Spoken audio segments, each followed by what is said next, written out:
Good evening, welcome to Rastax. I'm Zaka Jacob. For the second day running, we've seen yet another washed out day in the monsoon session of Parliament, and there is only one issue, the Pegasus leaks, as it were. The government says there is absolutely no connection whatsoever, not even an iota, that connects the government or the party, the BJP, to these leaks. The opposition says, well, if the government has nothing to hide, then why not order an inquiry by a joint parliamentary committee? The question is this: what will it take for government and opposition to find some meeting ground, find some common ground, so that we get at least some productive work done in the monsoon session? But first, this story. माननीय सदस्यगण, इसका मतलब आप house नहीं चलाना चाहते। Day 2 of the monsoon session and another washout as the Pegasus storm dominates the proceedings, uniting the opposition against the centre for an investigation into the snooping scandal.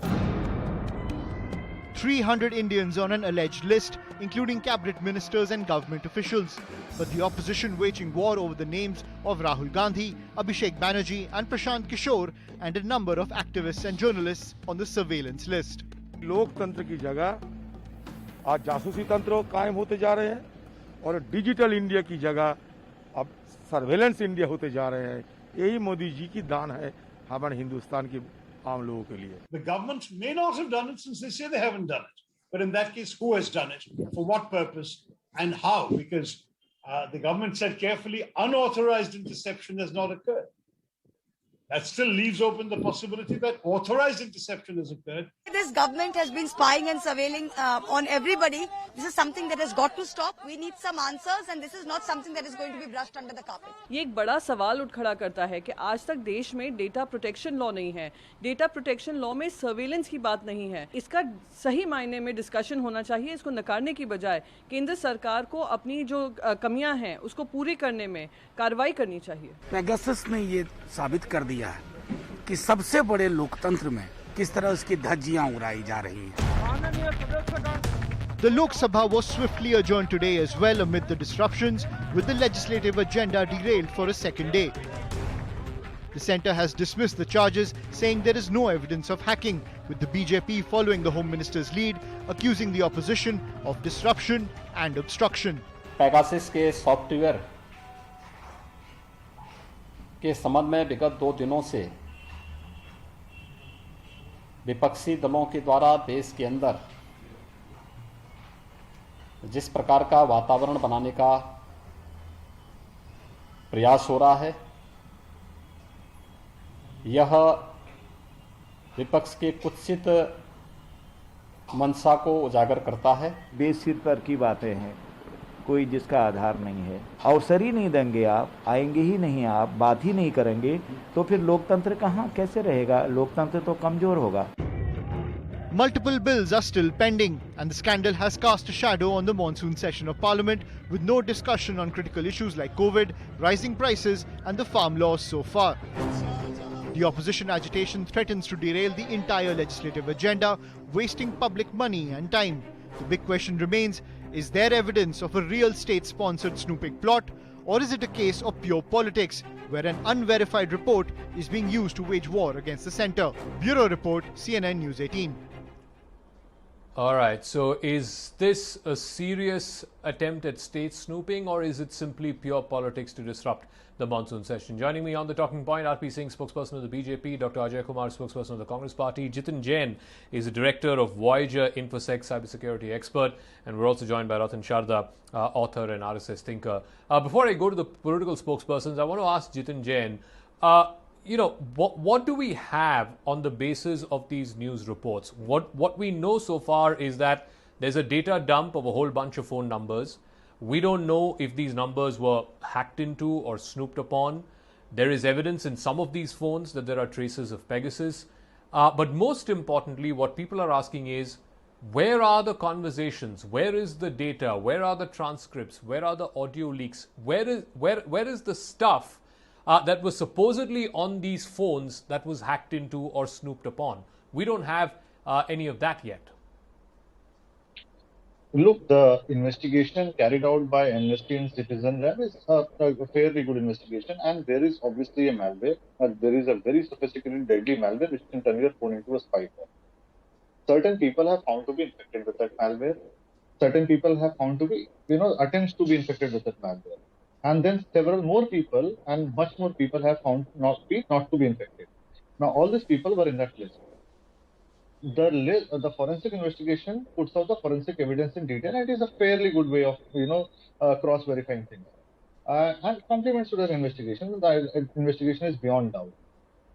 But the problem is the report based on that investigation, which is done by Washington Times and many other news organizations. Now they say that there is a list of 1,000 numbers, 50,000 numbers. The source of that list. You see, anything which is documented step by step can be cross-verified, will be believed that, face value 100%. So there is a malware. But if there is anything source-based, if there is something which has no credibility or no evidence or no integrity, authenticity, then that has to be looked into and verified. Here, that list of numbers, that has got no authenticity, it has no source, no credibility, because they are saying it's a leaked database. Now, who leaked it? With what purpose, we don't know. Suppose if there were actually 500 numbers which were really to be snooped upon, and the person who leaked it just added 500 more numbers, how do you verify? Tomorrow, one more publication might come up and say that, look, I have got a list of 75,000 numbers. Out of them, 5 are infected. 5 are found to be attempts to be infected. Rest, they are on the list. So, I think Washington Post, unless they reveal the source of the list, purpose of the list, you cannot take them on face value. Number 2. So let me ask Ajay Kumar that. I think that's a basic and fundamental question, isn't it, Doctor? No, one second, Jitin. One second. Let's get the political spokespersons in also, and I'll come back to you. Otherwise, it will be out of context. Please, 30 seconds. Okay, go ahead. Yeah, go ahead. See, the fundamental premise of all the 16, news fronts, the premise that government was snooping, that only a statement by NSO that we sell only to the government.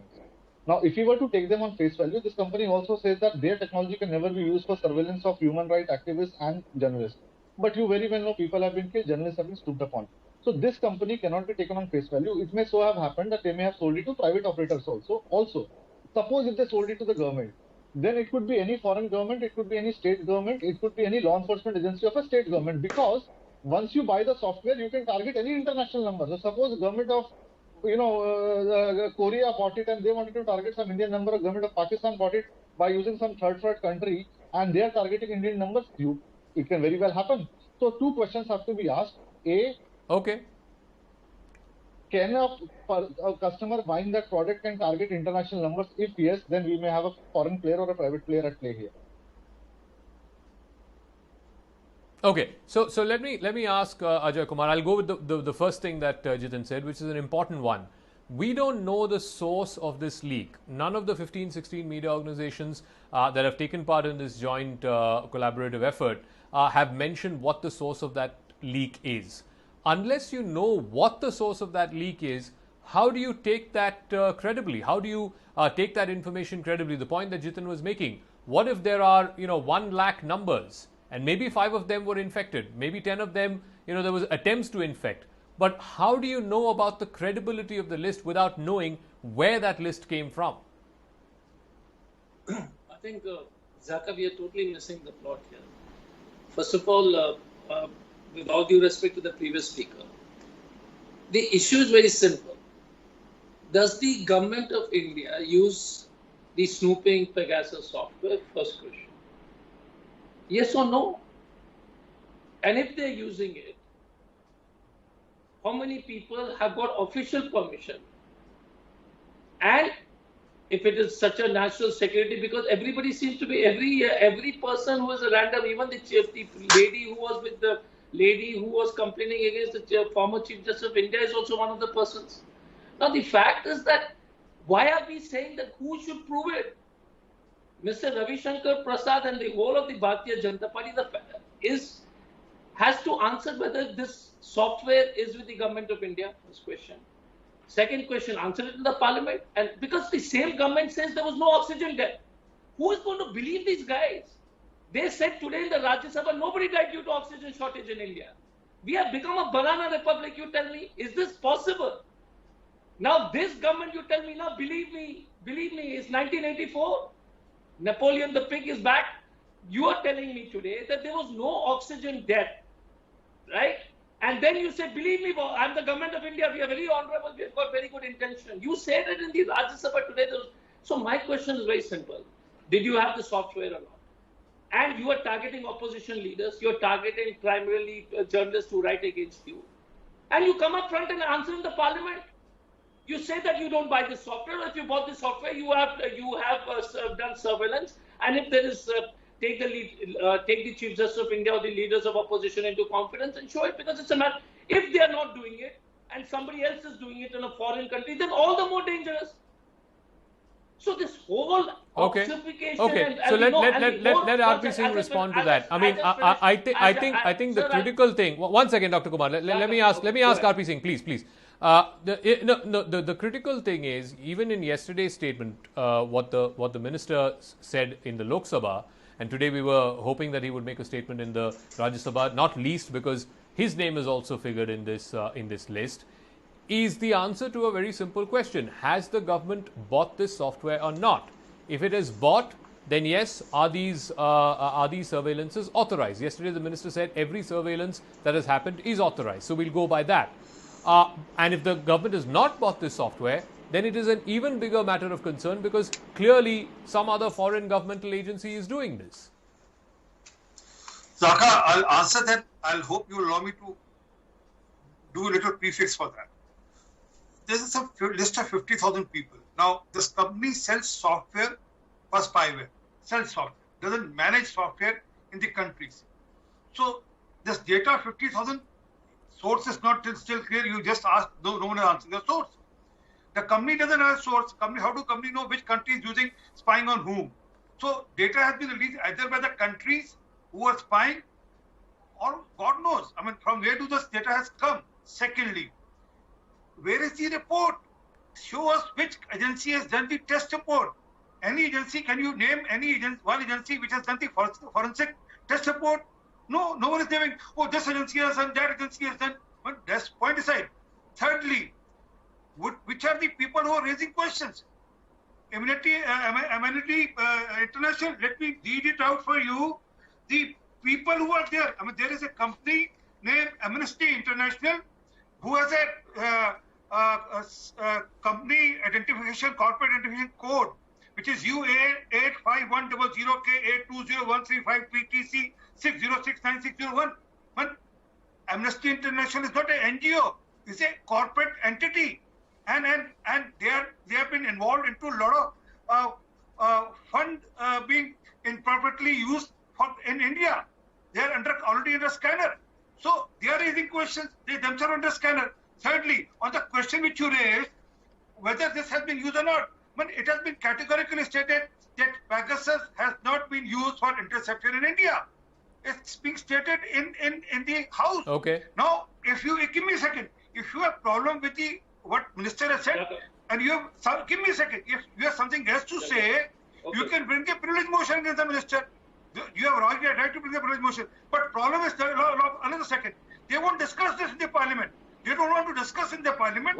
They will raise questions. They want to disturb the parliament. So, we'll appreciate, sir, come to the parliament, discuss this, and have the RPC also. But discuss in the parliament. I think that last point that RP Singh made is perfectly valid. That Ajoy Kumar, I mean, isn't it after all in your own interest, if the opposition wants to corner the government on this issue, by all means do that. Allow the House to function. How are you gaining at all? How are you helping your own cause by not allowing the House to function? Okay, now couple of misfacts are on the table. I have all BJP spokesmen have come on TV saying the NSO said they don't sell it to government of India. Total wrong. I won't use the word like lies because I think they're misinformed, but or they're purposely saying untruths. The fact is that there's nothing like that. Neither does the minister say it, nor did the ex-minister say it. And the fact is that the government of India, whether they're using it or not, the government needs to reply on that question. The second question is, suddenly I'm amazed. I'm actually No, but RP Singh is saying that the minister said yesterday government is not using it. No, he didn't. That's what he said. He didn't say it. You remove the transcript. Otherwise, Mr. RP Singh, remove the transcript. The minister, I'm telling you, these guys are lying because the fact is that the minister has not said it. You have the recording, I have the recording. I'm telling you, he's not said it that we don't use the Pegasus Go for a software. privilege motion against the minister, sir. If he lies on the floor of the house, you can go for a privilege motion. He didn't say. You're a learned man, he sir. don't use. You're a learned man. I didn't interrupt. RP Singh Saab, I didn't interrupt you, so please don't interrupt me. He did not say. Okay, but Dr. Kumar, answer the question I asked you. No, answer the question I asked you. Why are you not allowing the house to function? Yeah. First question is, it's a joke that the BJP suddenly become the bastion of speaking that there should be a discussion of house. The same party which brought an ordinance for the farm laws and not listened to the farmers for 9 months. The same party which never listens to us throughout the year has suddenly said that they want discussion. I mean, it's a joke. The same Bharatiya Janata Party. You are making Mr. RP Singh, can I complete, sir? RP Singh, sir, I don't know how you find it funny. I find you guys so ridiculous. It's very funny, sir. I did not It's interrupt very you. funny, sir. Mr. You want RP Singh, JPC let me and you finish. want Parliament to function. Zaka, you debate Without with him. Parliament functioning, how can you hold a JPC? Okay, no, one second. I'm going to call time. No, one second. I'm going to call time on both the political spokespersons. I won't debate with this guy. No, one second. I'll. No, one second.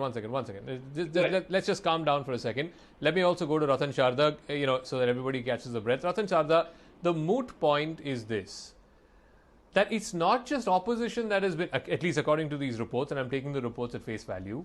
Even sitting ministers, in fact, the IT minister, and it's ironic that, just an hour after he made the statement in the House yesterday, his name also featured in a new report. And he was not even minister at the time that he was being, quote unquote, snooped upon. So isn't it in the government's interest also to find out what is going on here? Zaka, first of all, I'd like to object to one particular term which Congress people are using very freely called banana republic. They are carrying a banana of a president for so many years, not knowing what to do with him and what to do with the party. So let us not talk about bananas and republics. Point 2, surveillance is an important issue for the security of the nation. In the high-tech times when cyber warfare is going on, every government has a right to use the best possible software to have surveillance and data protection of the people and also look into what is happening around the world. Every government has used it and it is required. Now, whether it's Pegasus or not, that's not the issue. Point is, since he's talking history, in 1991, there was a CBI report leakage where Rajiv Gandhi's government is also snooping on their own ministers and also snooping on many people. Manmohan Singh justified in 2013 of snooping 9,000 telephone numbers, 500 emails for months together in the saying if the industrialists are afraid, they should be afraid. So this snooping is not something new. What BJP has said that they will do what is legally right and they will not do any unauthorized snooping. That is the bottom line.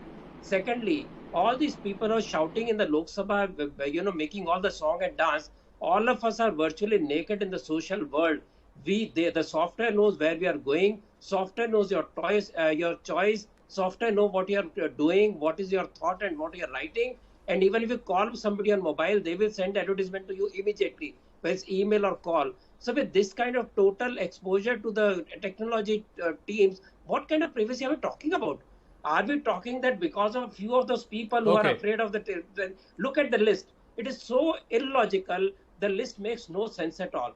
The best brains who are opposed to government, they are not appearing in the list. Some useless names are there in the list. There is list of also ministers who are not very strong. So what is this list? This list is a very suspect area that we don't even believe. During WhatsApp, a confidential time, same Congress people shouted that Pegasus is being used to snoop on WhatsApp. It proved to be wrong. So anybody can make an article, throw in your face and say, we want a JPC. If we keep on having JPC, when does the government work? What JPC has done so far, tell me?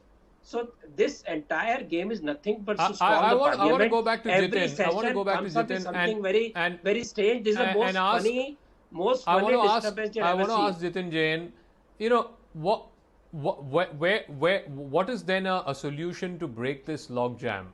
Assuming if the government and the opposition were to come together and sit down, and the government, assuming, let's say hypothetically, agrees to an inquiry, where does that particular investigating agency start? I mean, like you said, there is the absence of the source of this leak. We only know the data dump of phones. We don't know which of these phones were actually hacked into and which were not. And frankly, I don't know if all of these people will actually submit those phones for forensic analysis. I agree with Dr. Ajay Kumar that investigation has to be carried out. There is no thoughts about it. But Dr. Kumar himself is a former IPS officer, a very senior one. He very well knows that every agency in the world will buy the best possible surveillance tool available.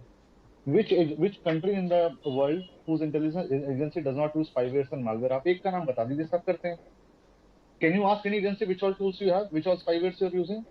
How can you say that government should say which tool an agency has? The question should be whether any unauthorized snooping has taken place. In this case, it appears that there has been unauthorized snooping. And you very well know that in this country, there are so many checks and balances when it comes to snooping like this. It is unbelievable that right from the bottom, from a police officer to his bosses, to his superiors, to agency chiefs, to the Home Secretary who finally approves, and the Cabinet Secretary who reviews, everybody will turn rogue. Every person cannot turn rogue in this country. If this has happened, this country has collapsed already. But this cannot happen within the confine of an intelligence agency. So likely there is a private operator or a state law enforcement or a foreign operator at play. That is why a probe is necessary. Second, we also have to we'll see. We'll see who was at play because I'm completely out of time. I'm sorry I'm interrupting, but I'm completely out of time.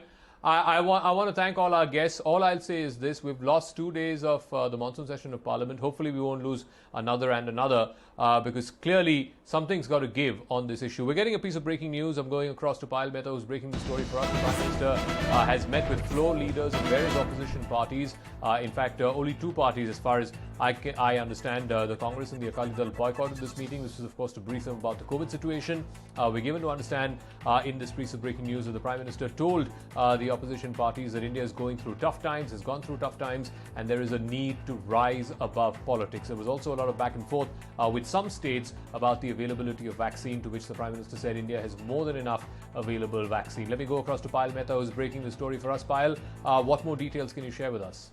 To begin with, apart from the Congress Party and the Akali Dal, the RJD, the left parties, and also the Aam Aadmi Party, Raka, did not participate in this meeting because they felt that the government needed to come and clarify these facts on the floor of the House and not, in private meetings like this. Having said that, the Prime Minister has assured all the states that there is going to be enough vaccines available. There are 6 vaccine manufacturers which are actually seeking approval at various stages, and soon we'll have more than enough vaccines to meet our demands as well.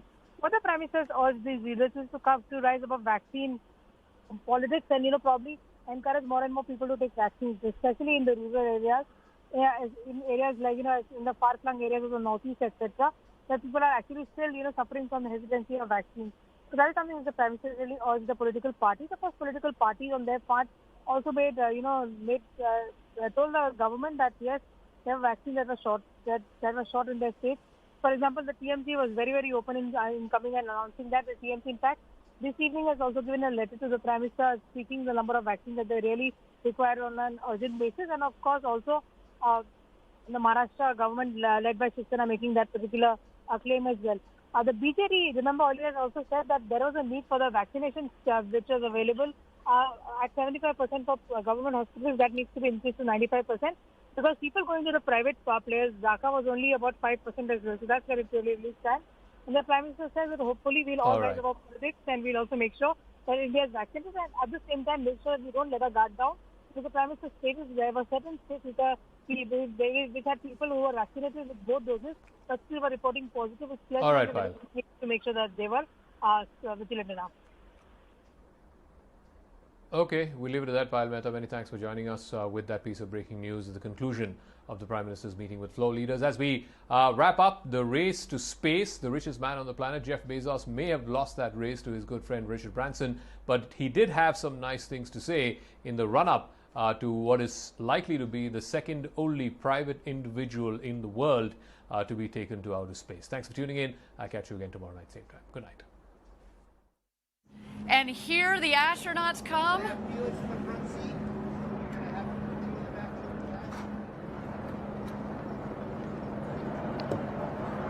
There you see Jeff Bezos in the foreground, Oliver Damon stepping into the Rivian. And we're go for load-in. There they go, everybody. T-minus 2 minutes. There we go. Bridge is retracting. The bridge is retracting. There's Oliver on the left, Jeff Bezos on the right. We are about to go to space, everybody. 5, 4, command engine start. 2, 1.